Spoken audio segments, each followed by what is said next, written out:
Yang keduanya ialah Arau duduk peraturan tetap. Arau. shut up you.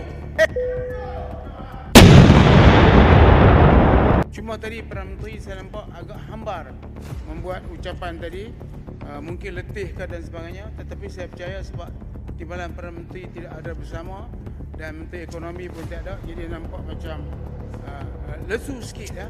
Jadi saya minta Tengku Zafrul Menteri, yang Menteri lagi bila berucap bagi sikit bersemangat supaya kalau kami nak bersama nak sokong, biar sokongan yang lebih bersemangat. Kalau hamba-hamba kami tak mau sokong sebab kami pejuang rakyat, kami nak tengok rakyat bersama dengan kami ya.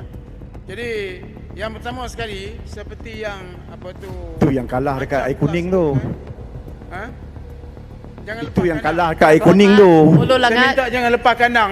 Kau terlepas kandang macam ni susah. Okey, tapi yang ni sebelum saya nak sebut yang lain saya nak sebut. Kita nak bersatu padu ni memang ramai orang nak bersatu padu. Tapi ada orang yang tak suka bersatu padu sebab kalau bersatu padu dia akan hilang kedudukan.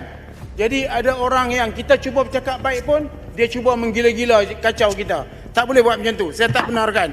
Ulangan ya. Saya anggap ini adalah satu perbuatan terlepas kandang, pangkat terlepas kandang ya.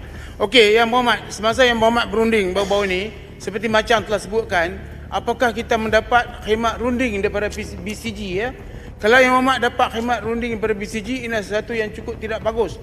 Itu sebab saya setuju dengan pandangan kawan-kawan, sepatutnya dua menteri, Menteri MITI dan juga Menteri Ekonomi patut pergi bersama. Saya percaya Menteri MITI Menteri Ekonomi berada di Malaysia. Hari ini pun ada dengan cerita dia nak masuk, tadi tak masuk lagi ya. Sepatutnya dia bersama. Sebab Yang Berhormat adalah seorang senator yang akan habis perkhidmatan habis tahun ini. Jadi siapa nak sambung? Yang Berhormat mungkin jadi duta lepas ni, tapi duta tak sama dengan perundingan. Biar ada seorang menteri bersama. Kalau Menteri Keuangan tak boleh, kawan-kawannya Menteri Ekonomi.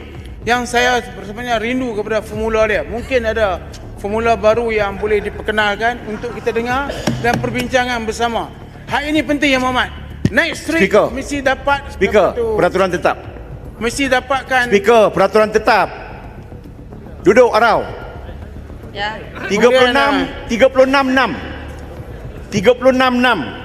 yang keduanya ialah Arau duduk peraturan tetap. Arau. shut up you. Yang Berhormat Arau. Yang Berhormat Arau. Yang Berhormat Hulu Langat bangkitkan peraturan mesyuarat.